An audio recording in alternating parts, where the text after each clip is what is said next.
2절에서 4절 말씀 우리 다 같이 자리에서 일어나셔서 우리 짧은 3절이니까요. 우리 같이 합독하도록 하시겠습니다.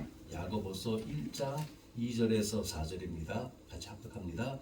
내 형제들아 너희가 여러 가지 시험을 만나거든 온전히 기쁘게 여기라. 이는 너희 믿음의 인생이 인내를 만들어내는 줄 너희가 알리라. 인내를 온전히 이루라.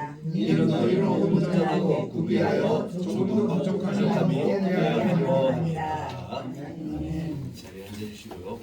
하나님 고맙고 감사드립니다. 오늘도 우리 영광받게 합당하신 하나님을 예배 드립니다. 하나님 예배자로 부름받은 당신의 백성들이 마음과 뜻과 사랑과 정성을 다해서 올리는 예배를 주님께서 기쁘게 연락해 주옵소서. 그리고는 오늘 주시는 말씀이 우리들의 삶에 이 승리하는 원동력이 되어서 우리 앞에 어떠한 난관이 있다 할지라도 우리 앞에 어떠한 어려움이 있다 할지라도 그 모든 것을 믿음으로 이기며 하나님께서 우리를 통하여 거두시기 원하시는 아름다운 영성의 열매를 풍성하게 맺는 우리 새생명 침례교로 하나님 축복하옵소서.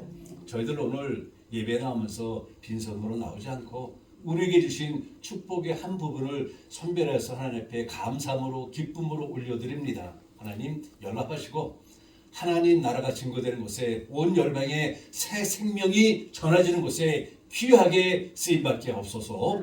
예수 그리스도의 이름으로 감사하며 간절히 기도하였습니다. 아멘. 우리나라의 대한민국의 젊은이들을 주님 품으로 인도하며 양육하는 이 CCC라 불리는 이 젊은이 선교 단체가 있습니다. 이 CCC 선교 단체를 통해서 많은 목사님들, 아주 훌륭하신 목사님들이 배출이 되었어요. 몇몇 분 성함만 제가 말씀드린다면은 이동원 목사님이 계시고요. 그리고는 이 하영주 목사님, 홍정길 목사님, 그리고 목환 목사님 등등 많은 분들이 이 CCC 선교 단체를 통해서 배출이 됐습니다.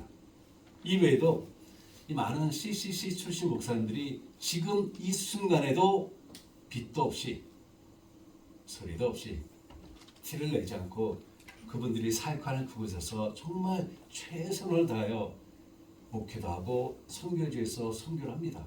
자기 이름을 절대 내지 않아요. 절대 자랑하지 않습니다. 오로지 하나님의 영광만 바라보면서 자신에게 맡겨준 소명을 잘 감당해요. 그런데 이 젊은이 선교단체인 CCC를 설립하신 분이 바로 김준곤 목사님이세요. 그리고 이분은 우리나라 기독교 역사에 아주 큰 일을 많이 감당하신 그런 분입니다. 대표적인 것으로 세계적인 복음 전도자이신 빌리 그레엄 목사님을 초청해서 여의도 광장에서 가졌던 엑스프로 70단원 대회라든가 80년 세계 복음화 대성회 그리고 95년 복음 성회 등을 이끌었습니다.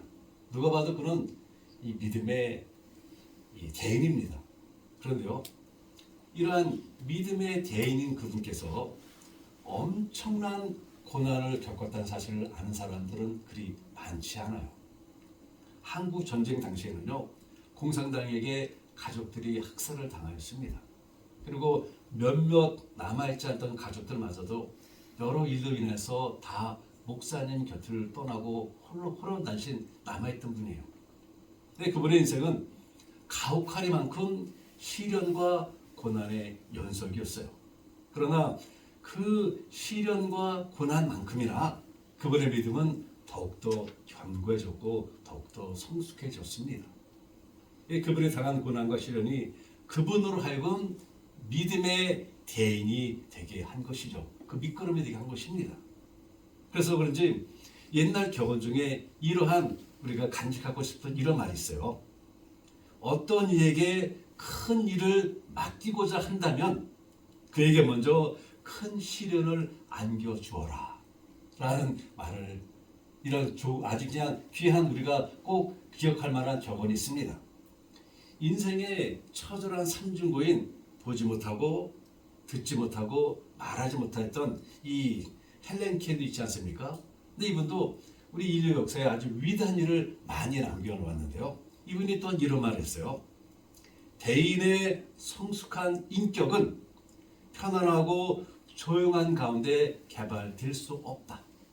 오직 시련과 고난의 체험을 통해서만 영혼은 강해지고 비전은 분명해지며 야망은 고주되고 성공은 성취된다 라는 말을 담겼습니다. 이 말씀드린 김에 고난에 관한 또 다른 아주 좋은 말씀 하나 더 드릴게요. 이것은 스페인 격언인데요. 이렇게 말합니다. 돌이 많은 시내가 아름다운 노래를 만든다. 돌이 많은 시내가 아름다운 노래를 만든다. 이 말을 돌려 생각한다면요, 돌이 없는 평범한 시냇물은 흘러가는 시냇물에 아름다운 소리를 내지 못한다는 것이에요. 여러분 정말 그냥 고요하게 흘러가는 물이 그 흘러가는 물소리를 냅니까? 아니요. 여러 가지 바위도 부딪히고 사각박도 많은 울퉁불퉁한 거기를 흘러가는 시냇물이 물 흘러가는 소리를 차랑차랑 아름다운 흘러가는 소리를 냅니다. 이 모든 것이 전하는 것이 무엇일까요? 그것은 고난과 시련이 훌륭한 성품을 지닌 대인을 만든다는 것입니다. 이것은 각 개인이나 혹은 어느 단체나 하다못해 나라도 마찬가지예요. 많은 사람들이 말하기를 오래전에 우리나라가 IMF를 겪지 않았습니까? 그때 그것을 이겨낸 후에 많은 분들이 이런 말을 했습니다. 우리나라가 IMF라는 그 엄청난 고난을 이겨낸 밑뿌리에는 6.25 전쟁이라는 큰 시련이 있었기 때문이다 라고 말들을 합니다. 이 6.25 전쟁이라는 시련을 통해서 장래를 바라보며 지금의 고통을 참아내는 인내를 배웠고 앞으로는 잘 살 수 있다라는 미래를 위해서 지금의 굶주림을 긍정적으로 받아들였기 때문에 이러한 것이 밑거름이 있기 때문에 IMF를 이겨낼 수 있다라고 많은 사회학자들은 얘기를 해요. 믿음의 집인 교회도 마찬가지예요. 서울 사당동에 가보게 되면요, 한 교회가 있습니다.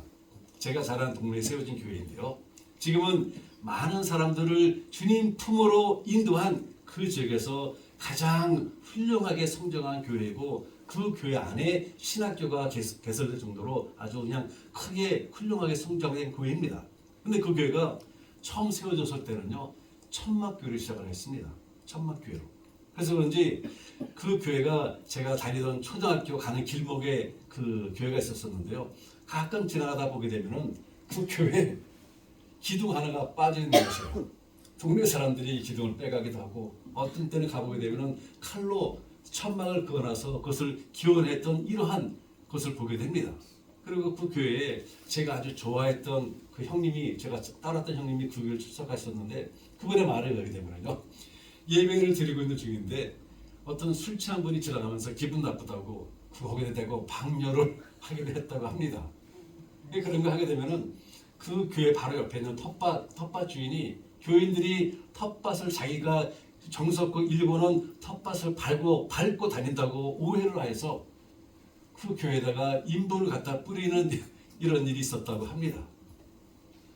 이렇듯 지금의 그 교회가 세워지기까지 아주 많은 시련을 겪었어요. 그러나 이 모든 고통과 시련을 이겨낸 지금의 그 교회는요, 제가 말씀드리기 참 뭐한데 그 교회는요, 그 지역의 영혼을 책임지는 아름다운 교회로 성장을 했습니다. 여러 가지 큰 시련이 큰 사명을 감당하는 교회로 우뚝 서게 된 것이죠. 그래서 오늘은 이 본문을 통해서 우리가 살아가면서 고난이나 시련을 만났을 때 어떻게 하는지 그것을 세 가지로 한번 나눠보기를 원합니다. 먼저는요, 긍정적인 믿음을 가져야 한다는 것입니다. 긍정적인 믿음을 가져라. 2절에 보니 이렇게 말씀하세요. 내 형제들아, 너희가 여러 가지 시험을 만나거든 온전히 기쁘게 여기라 라고 말씀하고 계십니다.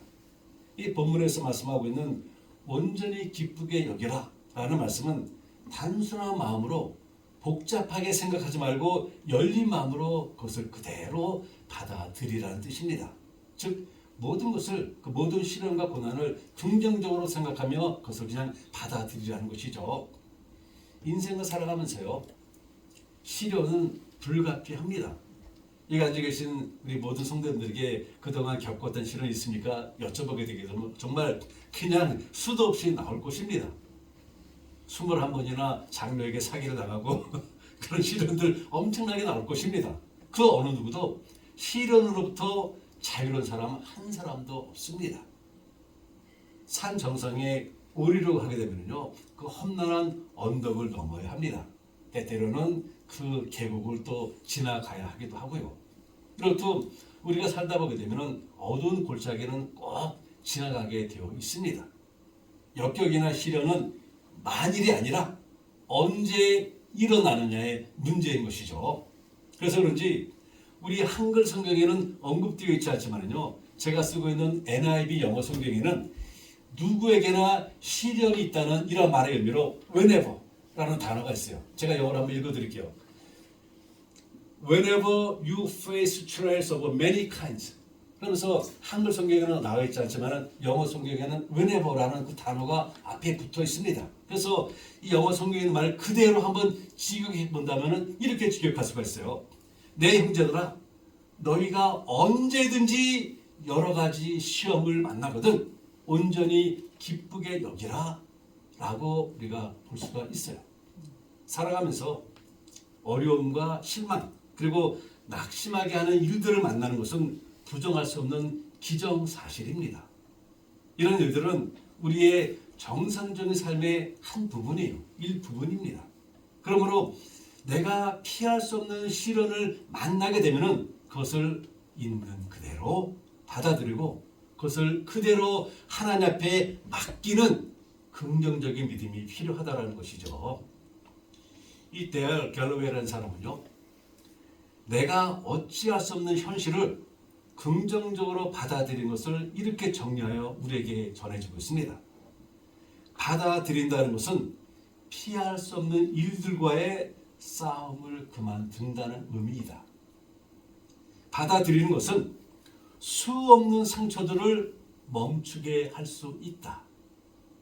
참 진짜 진리의 말씀 같아요. 받아들이는 것은 당신이 변화시킬 수 없는 일들에 대하여 걱정하지 않게 한다.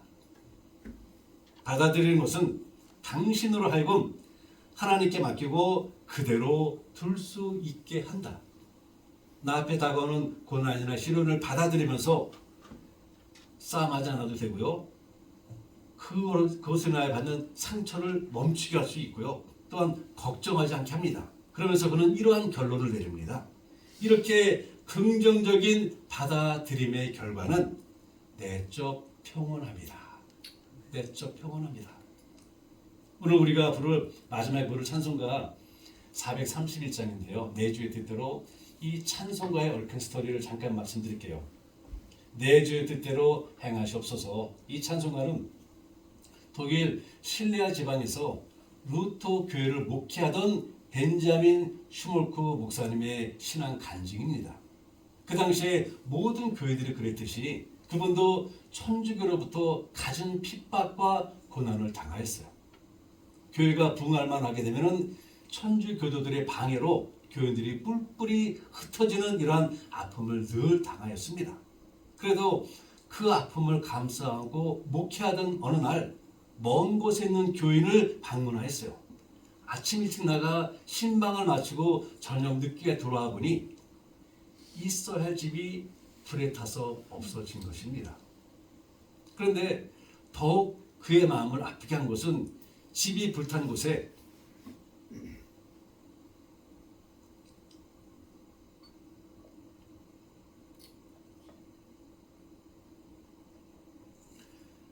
그의 사랑하는 두 아들이 서로 손을 잡고 거기에 불타서 죽어 있는 것이에요. 부모가 없는 집을 지키다가 광분한 자들이 저지른 불에 타 죽어버린 것입니다. 이것을 바라보는 그 목사님의 심정이 어떻겠어요? 정말 칼로 도려내는 그러한 아픔입니다. 그때 그는 그 아픔을 그대로 받아들이며 하나님께 맡기며 지은 믿음의 고백이 오늘 우리가 예배를 마치면서 부를 찬송가 431장입니다. 내 주여 뜻대로 행하시옵소서. 우리는 이 뜻밖의 고난이나 뼈아픈 아픔을 회피하기보다는요, 그 시련을 대면하며 적극적으로 받아들이는 이러한 긍정적인 자세가 필요합니다. 왜냐하면요, 그 시련에는 반드시 하나님의 원대하신 뜻이, 오늘 우리가 찬송을 부르듯이, 오늘 우리가 그 찬양 드리면서 들었듯이 원대하신 하나님의 뜻이 포함되어 있기 때문인 것이죠. 인생은 내가 다 풀어가는 현장이 아니지 않겠습니까? 그렇다고 해서 운명이나 팔자에 맡기는 것도 결코 아니에요. 우리 각자의 인생에는 하나님께서 갖고 계신 그 뜻이 있습니다. 그래서 우리가 시련도 그대로 받아들이고 맡긴다라는 것은요, 나를 향하신 하나님의 그 오묘하신 뜻을 인정하며 그분의 그 뜻을 실현하기 위해서 살아계신 하나님을 믿고 신뢰해야 한다는 것이죠. 예, 그러므로 사랑하는 성도님들, 우리 앞에 시련이 있습니까? 어려움이 도사리고 있습니까? 분명히 있을 것이에요. 그렇다면 그 시련 뒤에 있는 하나님의 뜻을 바라보시기 바랍니다. 그러며 긍정적인 믿음을 가지세요. 우리 앞에 있는 시련은 믿음의 대인을 만들기 위한 하나님의 도구일 뿐입니다. 그러니 우리 앞에 그 어떠한 whenever, 언제든지 오는 시련이 있다 할지라도 그것을 국어에 반응하지 마시고 그것을 있는 그대로 받아들이고 하나님 앞에 맡기십시오. 하나님께서는 그 모든 부정적인 것을 아름다운 긍정의 열매로 풍성하게 맺게 해주실 것입니다. 둘째로, 시련을 만났을 때 인내하라 말씀하고 계십니다. 인내하라. 3절에 보면 이렇게 말씀하세요. 이는 너의 믿음의 시련이 인내를 만들어 내는 줄 너희가 알미라 라고 말씀하고 계십니다. 우리가 시련을 극복할 수 있는 유일한 길은 그것을 끝까지 참고 견디고 인내하는 길 외에는 다른 길 없습니다. 솔직히 말씀드려서 참는 것은 잠깐이지만 누리는 기쁨과 보람은 그러나 영원합니다.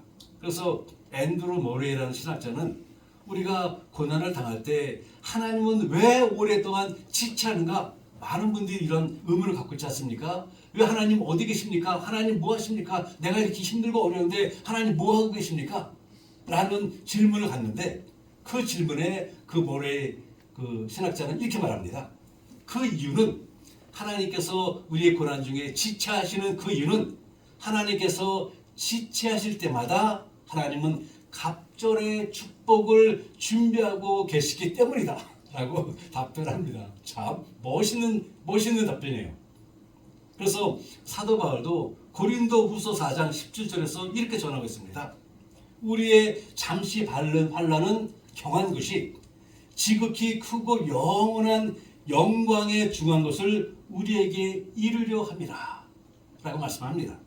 이 말씀은 우리에게 두 가지 사실을 확신시켜줘요. 하나는 우리가 당하는 환난의 기간은 짧으나 우리가 앞으로 누리게 될 그 축복은 영원하다라는 것입니다.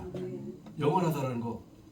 짧은 것을 투자해서 영혼을 누리는 것이에요. 그리고 또 다른 하나는 우리가 당하는 환난의 짐은 가벼우나 앞으로 누리게 될 축복은 지극히 크다라는 것입니다. 아마 나중에 여러분들이 천국 가셔갖고 하나님 주신 축복을 어깨에 등에 메고 힘들어서 쩔쩔맬 때 아 옛날에 지목사라는 사람이 했던 말이 이제 생각난다. 아마 그런 순간이 오실 겁니다. 우리가 당하는 환난은 경하나 우리가 짊어질 축복은 엄청나게 크고 엄청나게 영원합니다.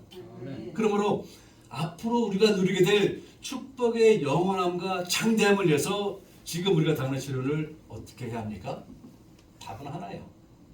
집사님께서 말씀하셨듯이 인내하면 됩니다. 그래 너 오냐? 나는 끝까지 버틴다 하고 눈을 부릅뜨고 인내하시면 됩니다. 그래서 야고보 사도는요 5장 결론 부분에 가서 욥이라는 사람의 전화 위복의 비결이 인내에 있음을 말하고 있어요. 그의 꿋꿋한 인내가 축복받은 자의 결말을 보게 한 것이라는 것입니다. 5장 11절 말씀인데 이렇게 말씀하고 있어요. 보라 인내하는 자를 우리가 복되다 하나니 너희가 욥의 인내를 들었고 주께서 주신 결말을 보았거니와 주는 가장 자비하시고 긍휼히 여기는 자신이라 하면서 그 욥이 당한 모든 고난이 결국은 정말 더 엄청난 2배 축복으로 임하게 된 것은 그 순간까지 욥이 인내하며 참고 견뎠기 때문에 이러한 엄청난 축복이 그에게 임하게 됐다는 것이죠.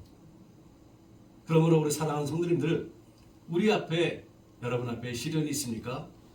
그 시련 뒤에는 몇 갑절로 주시는 하나님의 축복을 바라보시며 그때까지만 인내하시기 바랍니다. 그리고 그다음부터는 주시는 그 축복의 무거움으로 그냥 끙끙끙 소리 내셔도 괜찮습니다. 우리 앞에 있는 대련은요, 시련은 축복받는 대의를 만들기 위한 하나님의 한편의 방편이라는 것입니다. 셋째로, 그렇다면은 시련을 통해서 하나님께서 이루고자 하시는 그 뜻과 하나님의 축복이 무엇일까요? 아마 이 부분이 가장 궁금하실 텐데요. 결론부터 말씀을 드린다면요, 하나님께서 쓰시기에 조금도 부족함이 없는 온전한 자가 되게 하신다는 것입니다. 그래서 4절에 보니 이런 말씀을 주고 계세요. 인내를 온전히 이루라. 이는 너희로 온전하고 구부하여 조금도 부족함이 없게 하려 함이라 라고 말씀을 주고 계십니다. 여기서 말씀하시는 온전하다라는 말은 히브리어로 타임에서 온 것인데요, 구약시대에 하나님의 영광을 위하여 하나님 앞에 드려졌던 아무 흠이 없던 그 제물의 온전함을 뜻하는 말입니다. 하나님 앞에 드려졌던 그 제물은 모든 것들 중에서 고르고 또 고른 아무 흠이 없는 온전한 것이었습니다. 이 온전한 것을 택하여 하나님 앞에 올려드렸어요. 왜냐고요?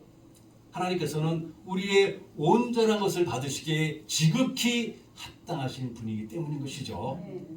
오늘 본문에서 말씀하십니다. 시련이 우리에게 주는 목적이 바로 하나님께서 당신의 영광을 위하여 우리를 쓰시기에 아무 흠이 없도록 하시기 위함이라는 것이죠. 이 말씀을 좀 더 쉽게 이렇게 설명해 드릴 수가 있어요. 저는 우리 새생명 침례교회가 겪은 모든 아픔들을 구구절절히 알지 못합니다. 그리고 지금 여러분들이 겪은 모든 고난도 다 아주 그냥 세심하게 알지를 못해요. 그러나 지나온 시련들은 오늘 주신 말씀에 비춰본다면요, 하나님께서는 우리 새생명 침례교회를, 그리고 지금 고난을 겪고 있는 우리 모두를 당신의 영광을 위하여 크게 쓰시고자 아무 흠이 없도록 훈련시키며 준비시키고 계시다라는 것입니다. 얼마나 영광이에요. 얼마나 기쁨입니까? 얼마나 힘이 됩니까? 하나님께서 우리를 당신의 역사하는 곳에 쓰시기 원하셔서 우리를 지금 훈련시키시는데 그 훈련의 방법이 시련과 고난이라는 것입니다.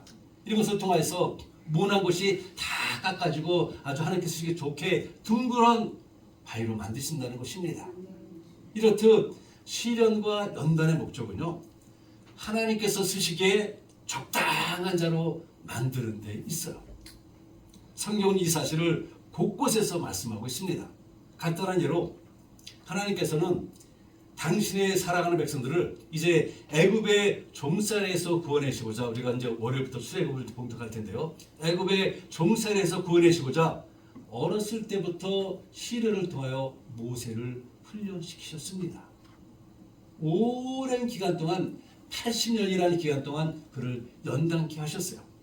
그러다가 하나님께서 보시기에 모세가 온전하게 쓰임받을 수 있도록 연단됨을 보시거든요, 그를 사용하여 당신의 뜻을 이뤄내셨습니다.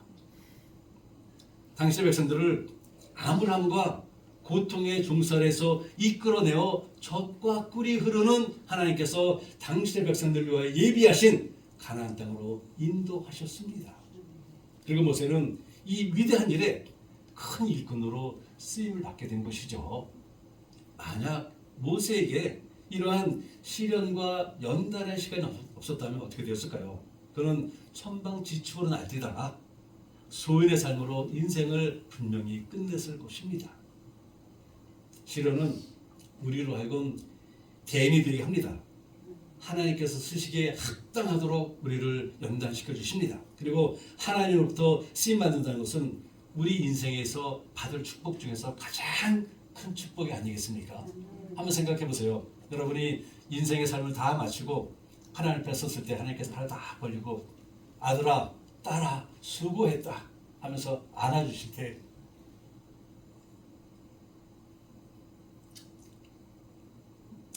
여러분 삶 중에 시련이 있습니까? 우리 교회 발자취에 연단의 흔적이 있습니까? 그렇다면요 감사하시고 기뻐하세요. 우리 새생명 침례교회는 하나님으로부터 쓰임 받을 길목에 지금 딱 서 있습니다. 이 지역을 복음화시키는 일과 세계 선교의 한 축을 이루어 우리 교회 이름대로 새 생명을 온 세계에 나누는 이 사명을 감당하는 하나님께서 기뻐하시는 교회가 분명히 될 것입니다. 또한 하나님의 연단을 받았고 또한 받고 있는 우리는요 하나님의 위대한 역사에 귀하게 쓰임받는 일꾼으로 우뚝 서게 될 것입니다. 그러므로 하나님께서 기뻐하시는 것을 바라보며 믿음의 발걸음을 힘차게 내디디시기를 바랍니다. 시련은 누구에게나 있고 피할 수 없는 일입니다. 그러나 시련은 우리로 하여금 대인을 만들어줘요. 바른 성품의 대인이 되게 하고 믿음의 대인이 되어서 하나님 앞에 쓰임받도록 온전하게 해주십니다. 그러므로 사랑하는 성도님들, 우리가 시련을 당할 때 시련을 통하여 주시는 이 유익을 생각하며 긍정적인 믿음을 가지시기 바랍니다. 온전한 인내를 이루시기를 바랍니다. 그래야 하나님의 영광과 기쁨이 되시기를 주님의 이름으로 축원을 드립니다. 하나님 고맙고 감사드립니다. 오늘 주신 말씀 그대로 우리들의 삶 속에 시련과 고난은 분명하게 있습니다. 그리고 그 시련과 고난은 우리들의 삶의 한 부분입니다. 우리가 하나님을 알지 못했을 때 이러한 시련과 고난 앞에서 좌절하며 절망하며 낭망을 하지만은 하나님을 바라보는 우리 믿음의 백성들은 오히려 그 시련과 고난이 우리로 하여금 믿음의 대인이 되게 하고 성숙한 인간이 되게 함을 믿기에 아버지 우리 앞에 다가오는 그 어떠한 시련과 어떠한 고난이 있다 할지라도 그것을 긍정적으로 바라보며 인내하며 하나님의 때를 기다립니다. 하나님 이러한 믿음 우리에게 축복해 주시니 고맙고 감사드리고 이러한 믿음으로 연단되며 성숙해지는 우리 새생명 침례교회를 통하여 그리고 당신의 백성을 통하여 마음껏 하나님이 계획하셨던 그 모든 일들을 이루어 주옵소서. 예수 그리스도의 이름으로 감사하며 간절히 기도하였습니다. 아멘. 우리 다들 자리에서 일어나셔서 우리 찬송가 431장 함께 찬송하시고 오늘 예배 마무리하도록 하겠습니다. 내 주여 뜻대로 행하시옵소서. 온 몸과 영혼을 다 주께 드리니 이 세상 오락감 주 인도하시고 날 주관하셔서 뜻대로 하소서. 내 주여 뜻대로 행하시옵소서. 큰 근심 중에도 낙심케 마소서. 주님도 때로는 울기도 하셨네. 날 주관하셔서 뜻대로 하소서. 내 주여 뜻대로 행하시옵소서.